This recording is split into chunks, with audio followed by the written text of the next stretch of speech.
tua palavra, Senhor, tua palavra, em tua palavra, Senhor, me edifiquei. Apresentaremos hoje mais um estudo da série Pontos de Fé da Igreja de Deus. No programa passado nós apresentamos o 16º ponto de fé da Igreja de Deus, o véu para a mulher. Neste estudo, mostramos que o uso do véu para as mulheres é uma doutrina bíblica. As Escrituras ensinam que as mulheres devem cobrir a cabeça quando oram ou profetizam. Deixamos claro que o cabelo não substitui o uso do véu nos momentos de oração. Lemos textos bíblicos que afirmam que quando a mulher ora sem estar com a cabeça coberta, ela desonra sua própria cabeça, o seu marido. Quando um homem ora com a cabeça coberta, ele desonra sua cabeça, Jesus. Deixamos claro que a doutrina do uso do véu não tem finalidade de colocar o homem em superioridade à mulher. Entendemos que a doutrina para as mulheres cobrir a cabeça e o homem descobrir a cabeça nos momentos de oração e culto tem por finalidade permitir unicamente a glória de Jesus ser refletida. Leia 1 Coríntios 11, 7. Mas a mulher é a glória do homem. Assim entendemos que Deus, sendo o cabeça de Jesus, é quem é exaltado em nosso meio. Se você não acompanhou a apresentação do 16º ponto de fé, solicite o áudio, pois nós temos certeza que seu entendimento será maior a partir do estudo desse ponto. E hoje estaremos apresentando o 17º ponto de fé da Igreja de Deus, casamento e divórcio.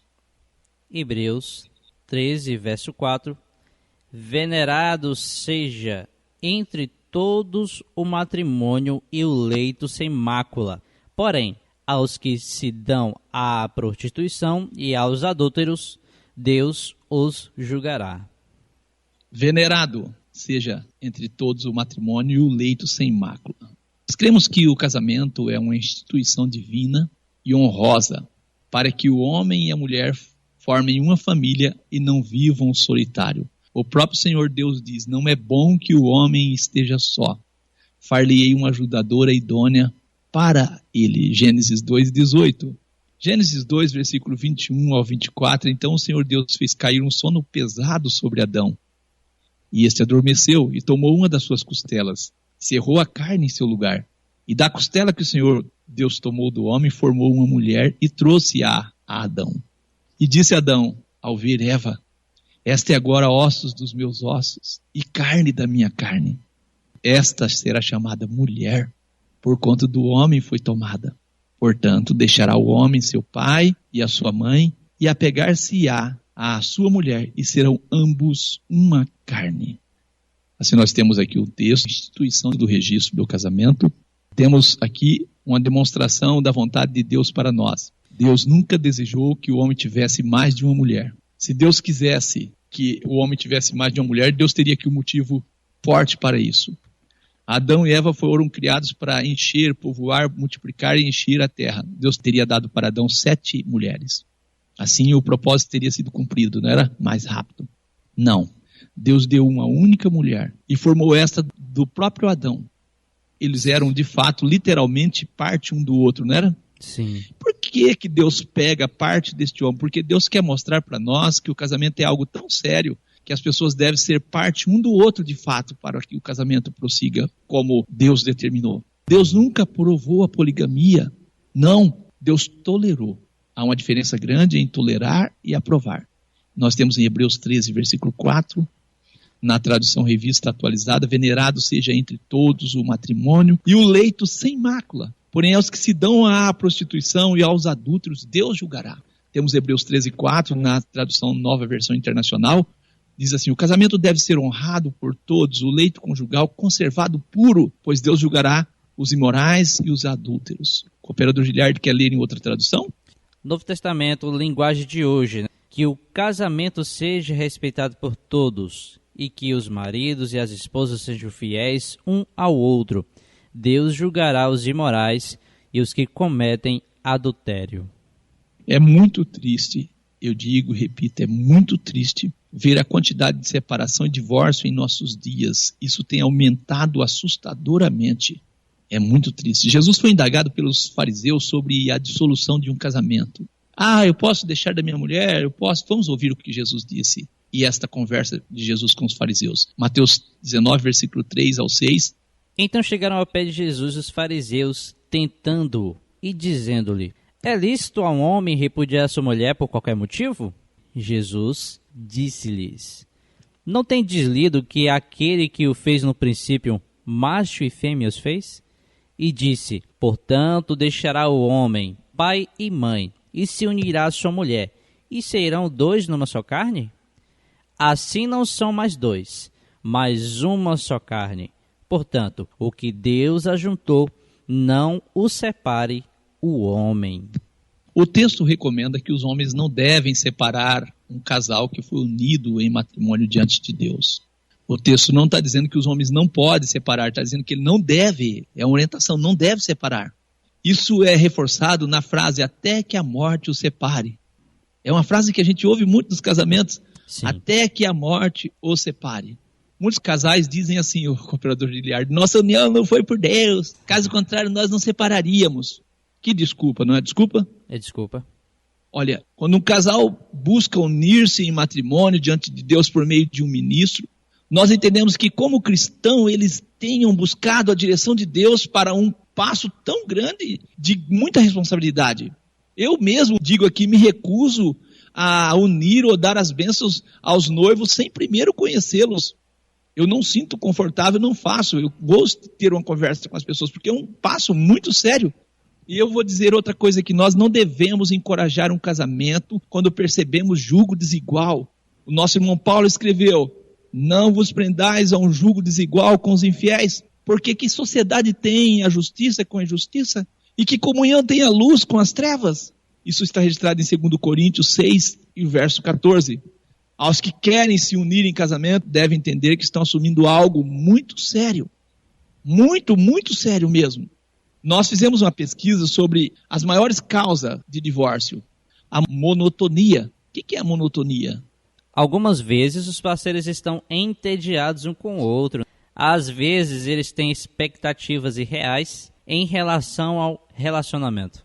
E quando fica tedioso, eles perdem o interesse e decidem terminar e parar de tentar, né? O tédio em um casamento ocorre quando duas pessoas ficam juntos por muito tempo, meses ou anos, e se distanciam constantemente devido à falta de dinamismo no relacionamento. Então, falta dinâmica nessa relação, ministro Lucas e ouvintes. É isso, monotonia. É isso. E a segunda que nós temos aqui é a falta de compromisso. No começo do casamento, ninguém acha que a falta de devoção ou dedicação vai acabar com o casal. Infelizmente, essa é uma das maiores causas de divórcio.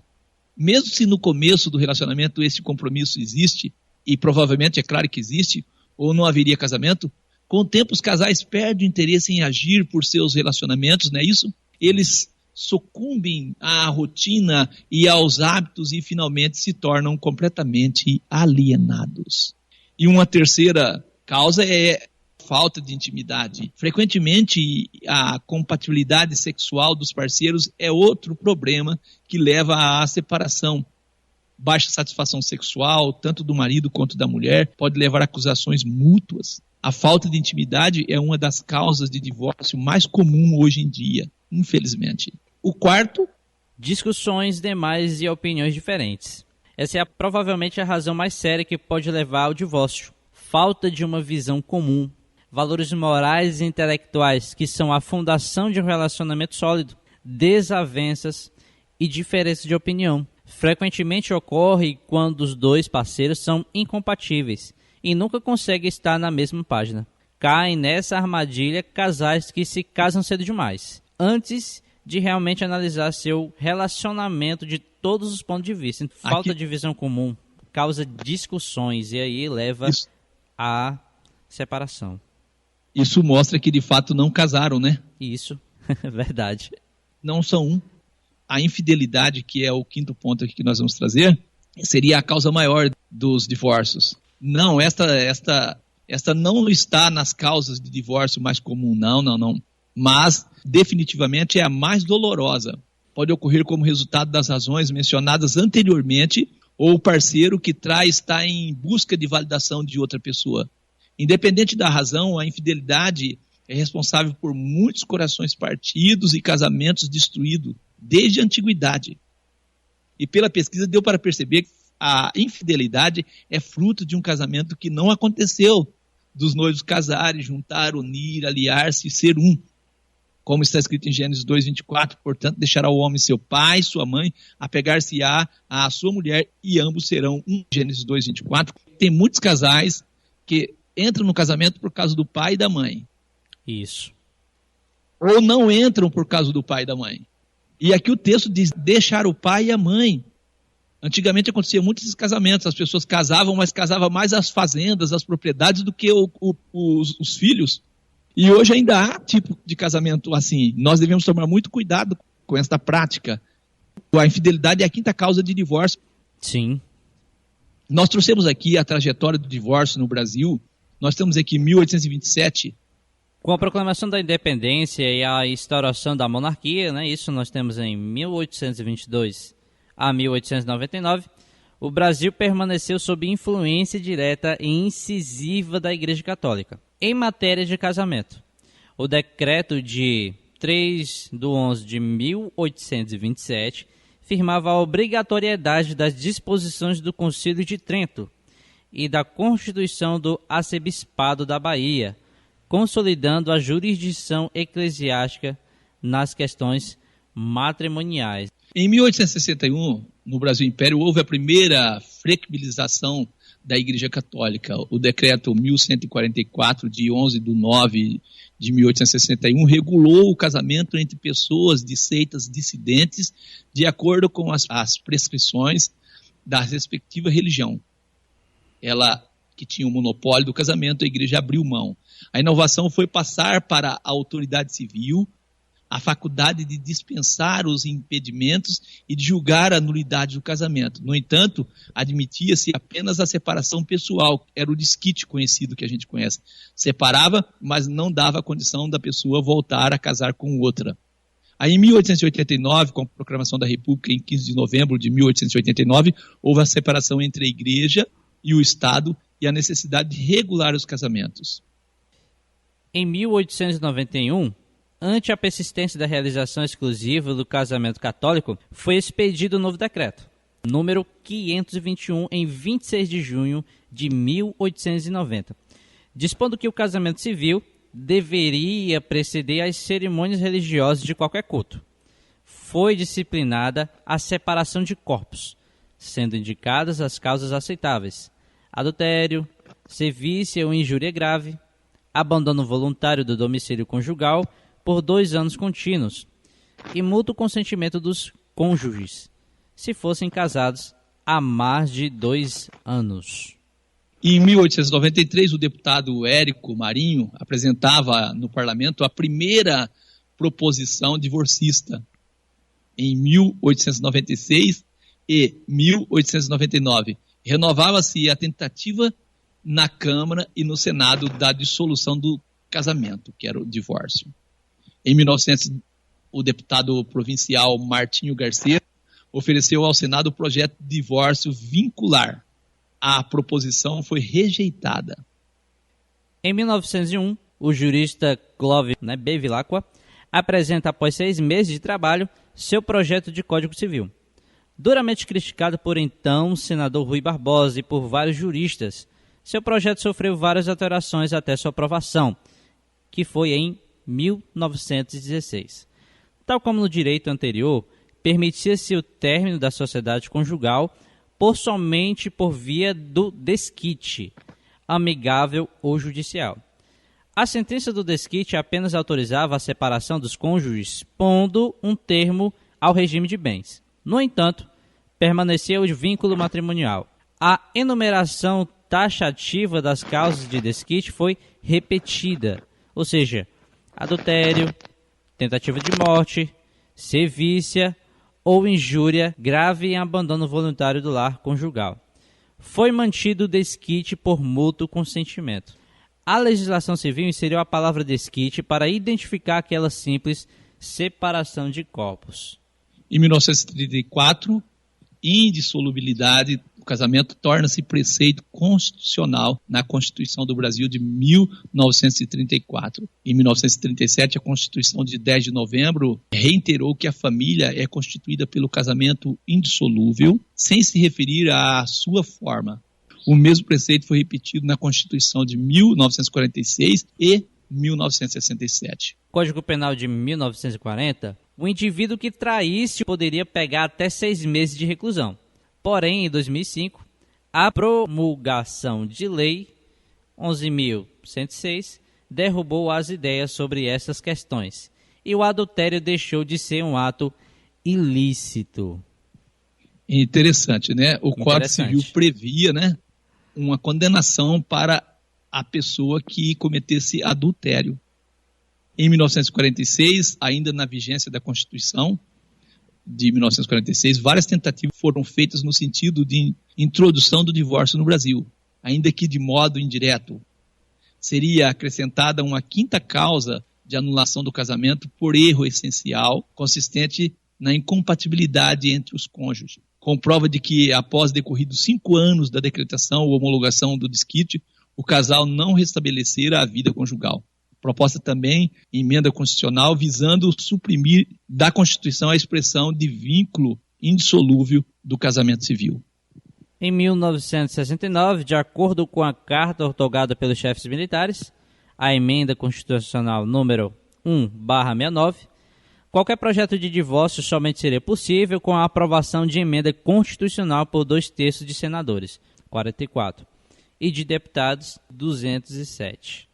E aí, em 1975, é apresentada a emenda à Constituição de 1969, a emenda número 5, de 12 de 3 de 1975, permitindo a dissolução do vínculo matrimonial após 5 anos de desquite ou 7 de separação de fato. Em sessão no dia 8 de maio de 1975, a emenda obteria a maioria de votos, que seria 222 contra 149, porém insuficientes para atingir o quórum exigido de 2/3. Em 1977, o divórcio foi instituído oficialmente com a emenda constitucional número 9, de 28 de junho de 1977, regulamentada pela Lei 6.515, de 26 de dezembro do mesmo ano.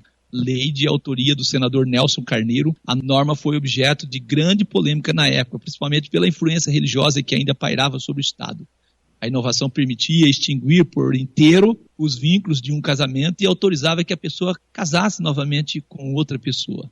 Até o ano de 1977, quem casava permanecia com o vínculo jurídico para o resto da vida. Caso a convivência fosse insuportável, poderia ser pedido desquite, que interrompia com os deveres conjugais e terminava com a sociedade conjugal. Significa que os bens eram partilhados, acabava a convivência sob o mesmo teto. Mas nenhum dos dois poderia recomeçar sua vida ao lado de outra pessoa, cercado da proteção jurídica do casamento. Então, a lei do divórcio, aprovada em 1977, ela concedeu a possibilidade de um novo casamento, mas somente por uma vez. O desquite passou a ser chamado de separação e permanecia até hoje como um estágio intermediário até a obtenção do divórcio. Foi com a Constituição de 1988 que passou a ser permitido divorciar-se e casar quantas vezes fosse preciso. A Constituição de 1988, em seu artigo 226, estabelece que o casamento civil pode ser dissolvido pelo divórcio, mas desde que cumprida a separação judicial por mais de 1 ano nos casos expressos em lei, ou comprovada a separação de fato por mais de 2 anos. Em 2010, com a promulgação da Emenda Constitucional 66/2010, o casamento civil passou a ser dissolvido pelo divórcio sem necessidade de separação prévia ou de discussão de eventual culpa dos cônjuges. Assim, nós trouxemos aqui para vocês um pouquinho do ordenamento jurídico a respeito do divórcio. Assim, tivemos a oportunidade de entender um pouco da legislação brasileira a respeito do divórcio. Os países onde mais ocorrem o pedido de divórcio são Estados Unidos, Dinamarca, Bélgica, com índice entre 55% a 65%. É muito triste, né? É muito triste. E a gente fica muito aborrecido, assim, sente tristeza, porque nos Estados Unidos a religião que predomina lá é o cristianismo, 78,4% da população ali é cristã. 51% são protestantes. Isso são dados de pesquisa que nós fizemos. É muito triste sabermos que a religião ou a religiosidade não tem conseguido dar resposta para diminuir esse número de divórcio e criarem casamentos sólidos. Ensinamos nós que o casal não deve separar-se.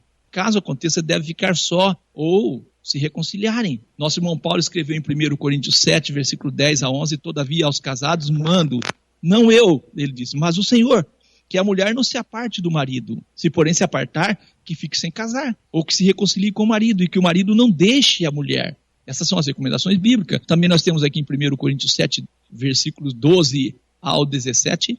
Mas aos outros digo eu, não, Senhor. Se algum irmão tem mulher descrente e ela consente em habitar com ele, não a deixe. E se alguma mulher tem marido descrente e ele consente em habitar com ela, não o deixe.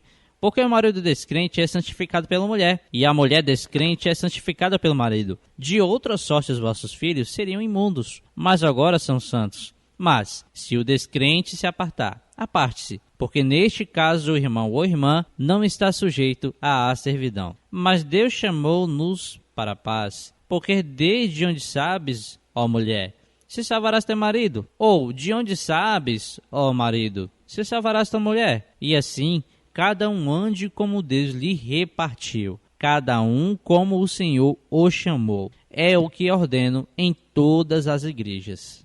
Então aqui está o ensinamento do nosso irmão Paulo, dizendo assim, cada um ande como Deus o chamou. Esse ensinamento aplica-se àqueles que se converte apenas um dos cônjuges. Tem gente que fala assim, agora eu sou crente, minha mulher não é crente, as trevas não têm comunhão com a luz, eu vou largar ela. E vai e casa com a outra novinha que tem comunhão com a luz, né? É a brincadeira isso aí, né? Não?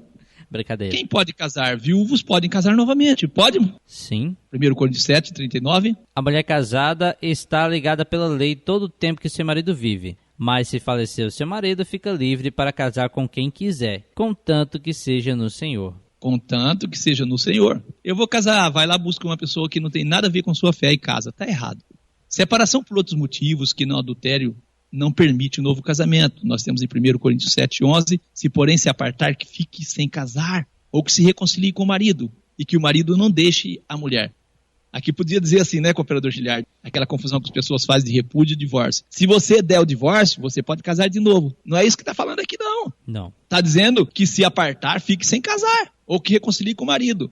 Então essa desculpa de que repúdio era odiado por Deus, mas o divórcio não, é uma desculpa para quem quer cometer adultério. Sim. Então, à luz do ensinamento de Jesus e do irmão Paulo, separar e casar novamente está descartado. Se apartar, que fique sem casar. 1 Coríntios 7, 11. Nós acreditamos que o divórcio e o repúdio, bem como o novo casamento, só pode acontecer por motivos de infidelidade, adultério. Mateus 19, 3. Então chegaram ao pé de Jesus os fariseus tentando e dizendo, é lícito ao homem repudiar sua mulher por qualquer motivo? E Jesus disse, eu vos digo, porém, que qualquer que repudiar sua mulher, a não ser por causa de fornicação e casar com outra, comete adultério. O que casar com a repudiada também comete adultério. Sim. E assim, então, nós entendemos que o divórcio e o repúdio e o novo casamento só é permitido diante da infidelidade de uma das partes. Fora disso, quem separar por outro motivo e casar-se novamente comete adultério. Vamos apresentar aqui, o cooperador Giliard, uma passagem bíblica que vai nos ajudar a entender os motivos de Jesus responder aos fariseus assim. Este texto está em Deuteronômio 24, versículo 1 ao 4. Quando um homem tomar uma mulher e se casar com ela, então será que, se não achar graça em seus olhos, por encontrar coisa indecente, far-lhe-á uma carta de repúdio e lhe dará na sua mão, e a despedirá da sua casa. Se ela, pois, saindo de casa, for e se casar com outro homem, e este também a desprezar e lhe fizer carta de repúdio, e lhe dar na sua mão, e a despedir da sua casa, ou se esse último homem que a tomou para si por mulher vier a morrer, então seu primeiro marido que a despediu, não poderá tornar a tomá-la, para que seja sua mulher, depois que contaminada, pois é abominação perante o Senhor. Assim não farás pecar a terra que o Senhor, teu Deus, te dá por herança.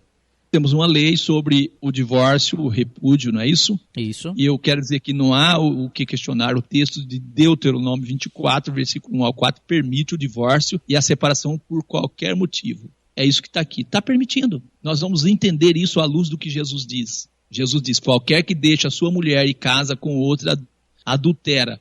e aquele que casa com a repudiada pelo marido adultera também, Lucas 16 e 18. Parece haver uma contradição. Sim. Vamos entender, à luz das Escrituras, o ensinamento de Jesus a respeito do divórcio e o repúdio. Este texto está em Mateus 19, nós já lemos, do verso 3 ao 8. Chegaram ao pé dele, de Jesus, os fariseus, tentando e dizendo: é lícito um homem repudiar a sua mulher por qualquer motivo? Ele, porém, respondendo, disse: não tendes lido que aquele que os fez no princípio, macho e fêmea os fez? E disse: portanto deixará o homem, o pai e mãe, unirá a sua mulher e serão os dois uma só carne? Assim não são mais dois, mas uma só carne. Portanto o que Deus ajuntou, não separe o homem. E disseram-lhe eles: então por que mandou Moisés dar-lhe carta de divórcio e repudiá-la? Tinha que dar carta de divórcio e repudiar a mulher. Não era repudiar e depois dar carta de divórcio. Era dar carta de divórcio e repudiar. E disse Jesus: Moisés, por causa da dureza dos vossos corações, vos permitiu repudiar as vossas mulheres. Mas no princípio não foi assim. Então nós temos aqui Jesus chamando a atenção deles para uma dureza de coração. A lei de Deuteronômio 24 permitia por qualquer motivo o homem dar carta de divórcio e repudiar a sua mulher. Podia a mulher, a partir da carta de divórcio, casar novamente. Jesus deixou claro que essa lei existia por causa da dureza dos corações deles. Era uma tolerância de Deus. As palavras de Jesus a respeito desse assunto mostram que esta foi uma lei tolerada por Deus e que a vontade de Deus é que o homem e mulher sejam um só corpo a partir do casamento. Jesus foi interrogado: é lícito um homem repudiar a mulher por qualquer motivo? Está claro pelo texto que Jesus não aprovou o repúdio e nem o divórcio. Jesus não aprovou. Eu sei que você ficou confuso quanto ao termo repúdio e divórcio. Nós entendemos que o divórcio, fora das orientações bíblicas, é visto por Deus como um adultério. E quem adultera transgride a lei de Deus. Deus disse: não adulterarás. Êxodo 20, verso 14. A origem da palavra adultério, ela vem da expressão latina adi alterum torum, que significa na cama do outro ou da outra. O termo adultério pode ser usado tanto para definir a infidelidade de um relacionamento entre dois indivíduos ou duas pessoas, quanto em sua forma verbal e adjetiva para se referir a algo que foi fraudado ou falsificado, adulterar, adulterado. Esta é uma pesquisa https www.infoescola.com, autor Camila. Por que Deus permitiu essa lei do divórcio? Em Ezequiel 20, versículo 24 e 25, nós temos uma orientação. Por quê? Porque não executaram os meus juízos, e rejeitaram os meus estatutos, e profanaram os meus sábados, e os seus olhos iam após os ídolos de seus pais. Por isso também lhes dei estatutos que não eram bons, juízos pelos quais não haviam de viver. Esse é o motivo por Deus dar estatutos que não eram bons, porque eles eram desobedientes. Eles eram desobedientes. Então, apedrejar uma pessoa que estivesse trabalhando no sábado, havia necessidade disso, se eles fossem obedientes? Não. Havia necessidade de estipular o divórcio, se eles fossem fiéis, obedientes e leais aos relacionamentos? De maneira nenhuma. As leis existem por dureza do coração dos homens mesmo. Isso. O mandamento de Deus é que os casais se tornem uma só carne. O divórcio e o repúdio não encontram espaços em um casamento em que as partes tornam um todo. Jesus disse dos casados: assim não são mais dois, mas uma só carne. Portanto, o que Deus ajuntou, não separe o homem. Ao ler o Deuteronômio 24, percebemos que o divórcio foi permitido por Deus como forma de reparar uma injustiça praticada naquela época, eu posso dizer, contra as mulheres. Ouça o que diz o historiador Flávio Joséfo a respeito do divórcio. Aquele que deseja divorciar-se de seu esposo por qualquer razão é permitido dar testemunho por escrito que não voltará a casar-se com aquela mulher. Portanto, ela estará em liberdade de se casar com outro homem. Contudo, antes dessa carta de divórcio ser-lhe dada, a ela não se permitirá casar novamente. Isso é que o historiador Flávio Joséfo escreveu. O registro de Mateus 19, versículo 7 e 8, disseram os fariseus de Jesus: então, por que mandou Moisés dar carta de divórcio e repudiá-la? Jesus respondeu: Moisés, por causa da dureza do vosso coração, vos permitiu repudiar as vossas mulheres, mas no princípio não foi assim. Recordando o Deuteronômio 24, um homem podia deixar da mulher por qualquer motivo. Porém, eles repudiavam suas mulheres e muitos não davam carta de divórcio. E a mulher era repudiada, deixada de lado, enquanto ele casava com outra. Repudiar é deixar a mulher de lado. É um termo hebraico, shalasha, deixado de lado. O termo hebraico para divórcio é keriutuvit, que significa literalmente incisão, corte no vínculo matrimonial. Então o que as pessoas faziam? Repudiava, largava de lado a mulher ficava presa a ele. Vamos apresentar também as palavras gregas para repúdio e divórcio.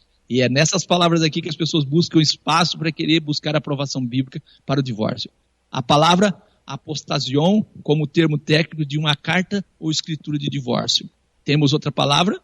Apólogo, termo grego, né? Apólogo, que tem o sentido de deixar de lado ou repudiar.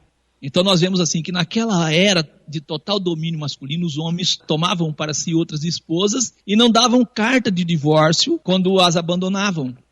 Deixavam ela de lado e casavam-se com outras. A lei que exigia a carta de divórcio, Deuteronômio 24:1 a seguir, era ignorada por eles.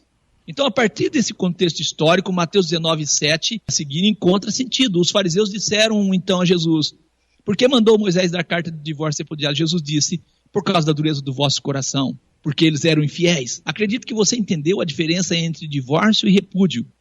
Então, apolu indica que a mulher vivia como uma escrava, repudiada, sem direitos, sem recursos, desprovida do direito básico do matrimônio. E apostasion significa que o casamento havia terminado e que permitia um novo matrimônio conforme a lei de Deuteronômio 24. Os Mateus 9, versículos 7 a 9, disseram-lhe eles: então por que Moisés mandou? Jesus diz: por causa da dureza do vosso coração. E Jesus diz no versículo 9: eu, porém, vos digo que qualquer que repudiar a sua mulher, não sendo por causa de fornicação ou infidelidade, e casar com outra, comete adultério. O que casar com a repudiada também comete adultério. Qual é a permissão hoje? Jesus aqui chama a atenção para o princípio e ensina que a separação só é permitida por infidelidade. Assim nós entendemos, então, que o divórcio, o repúdio, só é permitido em caso de infidelidade. Mateus 5:32. Eu, porém, vos digo que qualquer que repudiar sua mulher, a não ser por causa da prostituição, faz que ela cometa adultério, e qualquer que casar com a repudiada, comete adultério.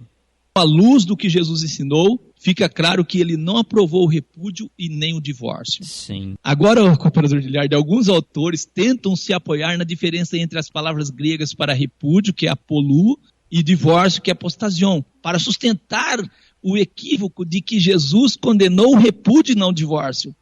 Eu digo, para quem defende esse engano de que Jesus apenas condenou o homem que rejeita sua mulher e não a libera pelo divórcio, mantendo-a subjugada, cativa, sugiro a leitura de Mateus 19, versículo 9 ao 12. Vamos ler? Jesus diz assim: eu vos digo, porém, que qualquer que repudiar sua mulher não sendo por causa de fornicação ou infidelidade e casar com outra, comete adultério.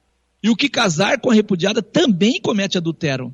O versículo 10, e disseram os seus discípulos: se é assim a condição do homem relativamente à mulher, não convém casar. Porém, ele disse, Jesus: nem todo pode receber esta palavra, mas só aqueles a quem foi concedido. Portanto, há eunucos que assim nascem do ventre da mãe, há eunucos que foram castrados pelos homens e há eunucos que se castram a si mesmos por causa do reino dos céus. Quem pode receber isto, receba. Assim eu acredito que você entendeu o ensinamento de Jesus a respeito do casamento e divórcio. Se Jesus tivesse apenas reprovado o homem que repudia sua esposa sem carta de divórcio, a reação dos discípulos ficaria totalmente sem sentido. Não ficaria, cooperador Giliardi? Sim. Ficaria. Os discípulos disseram: se esta é a condição do homem relativamente à mulher, não convém casar. Mateus 19, versículo 10. Os discípulos se surpreenderam com o ensino de Jesus sobre a condição do homem. Jesus falou algo novo para eles, a ponto de fazê-los pensar que não valia a pena casar. Se Jesus aprovasse o repúdio desde que fosse dado carta de divórcio, os discípulos não ficariam surpresos pela condição do homem em relação à sua mulher, pois isso já era previsto na lei. Não faz sentido querer defender o divórcio confundindo as palavras. Eu vou trazer aqui um texto onde Deus chama a atenção dos sacerdotes que deveriam aplicar a lei a respeito do divórcio e o repúdio de maneira a cumprir a justiça, porém eles próprios eram transgressores desta lei. Em Malaquias 2, 1, 13 e 14. Agora, ó sacerdotes, este mandamento é para vós. Ainda fazeis isto outra vez, cobrindo o altar do Senhor de lágrimas, com choro e com gemidos, de sorte que ele não olha mais para a oferta, nem a aceitará com prazer da vossa mão. E dizeis: por quê? Porque o Senhor foi testemunha entre ti e a mulher da tua mocidade, com a qual tu foste desleal. sendo ela a tua companheira e a mulher da tua aliança. Podemos entender que Deus é testemunha no momento em que um homem e uma mulher se unem em matrimônio. Sim. O Senhor foi testemunha entre ti e a mulher da tua mocidade. Nós temos aqui na sequência do texto, Malaquias 2, versículo 13 ao 16, ainda fazeis isso outra vez, cobrindo o altar do Senhor de lágrimas. O sacerdote cobriu o altar de lágrimas, chorava, gemiam. Deus não olhava para a oferta deles, nem aceitava com prazer a oferta das mãos dele. E aí ele dizia, por quê? Por que isso acontece? E o próprio Senhor responde, porque o Senhor foi testemunha entre ti e a mulher da tua mocidade, com a qual tu foste desleal, sendo ela a tua companheira e a mulher da tua aliança. Não fez ele somente um, ainda que lhe sobrava o espírito? Deus fez só Adão e Eva. E por que Deus fez somente um? Porque ele buscava uma descendência para si. Portanto, guardai-vos em vosso espírito, e ninguém seja infiel para com a mulher da sua mocidade. Porque o Senhor Deus de Israel diz que odeia o repúdio, e aquele que encobre a violência com a sua roupa, diz o Senhor dos Exércitos. Portanto, guardai-vos em vosso espírito e não sejais desleais. Que Deus possa assim dar a nós um coração de acordo com a palavra dele. E que nós venhamos cumprir o mandamento do Senhor em Hebreus 13:4, que diz que o casamento deve ser honrado por todos, o leito conjugal conservado puro, pois Deus julga os imorais e os adúlteros. Essa é a tradução NVI. Que Deus te abençoe em nome do Senhor Jesus. Graças a Deus. Graças a Deus. Como eu sempre digo, eu aprendi bastante. Você também aprendeu? E eu vou ficando por aqui. Convido aí o ministro Lucas para fazer a oração. Bendito e eterno Pai, graças te damos por tua bondade, por tua palavra, pelos aconselhamentos da parte do Senhor para a nossa vida. Te agradecemos por mais um programa, pedimos que a sua graça possa manifestar poderosamente o nosso coração, de maneira que não venhamos endurecer o nosso coração pelo engano do pecado, conforme está registrado na tua palavra. O pecado faz com que o coração seja endurecido, e assim Jesus disse, por causa da dureza do vosso coração. Nós sabemos que existem muitas leis que foram toleradas pelo Senhor, das quais o próprio Senhor diz que não eram boas, mas por causa dos homens que eram injustos, havia regulamentações para isso, para aquilo outro. Mas Jesus, o nosso Senhor, nos guia, nos chama sempre para o princípio. No princípio não era assim. Que nós possamos voltar ao princípio. Voltar aos tempos em que as pessoas respeitavam, as pessoas tinham amor por si próprio, amor pelo seu próximo também. Senhor, dê força a cada um de nós para seguirmos os seus ensinamentos, seguirmos a vontade do Senhor. Auxilia-nos, ó Deus querido, para que possamos conhecer a Tua palavra. Que a nossa vontade não venha a ser feita, realizada em contrário à Tua vontade. Nós sabemos que os parlamentos tendem, ó Deus querido, a desobedecer a Tua palavra. São assim, ó Deus querido, já caíram em discreto da população porque são contraditórios nas leis que fazem. Nós seguimos as leis do Senhor, seguimos a ordenação da Tua igreja, seguimos as orientações que o Senhor tem dado para o Teu povo por meio do Teu ministério, ó Pai. Nós agradecemos em nome de Jesus por ter-nos, ó Deus, dado graça, força e conhecimento. Rogamos por todas as famílias, por todos os lares, que hajam, ó Deus querido, assim, harmonia, que os casais sejam de fato um e que haja assim, ó Deus querido, superação de toda a diferença, de tudo aquilo que possa estar trazendo dissolução para os casamentos. Nós pedimos em nome de Jesus, o Senhor possa fortalecer a cada casal, a cada família, em nome do nosso Senhor e Salvador Jesus o Cristo. Te agradecemos por mais um programa, no nome santo do nosso Senhor e Salvador Jesus o Cristo. Amém. Amém.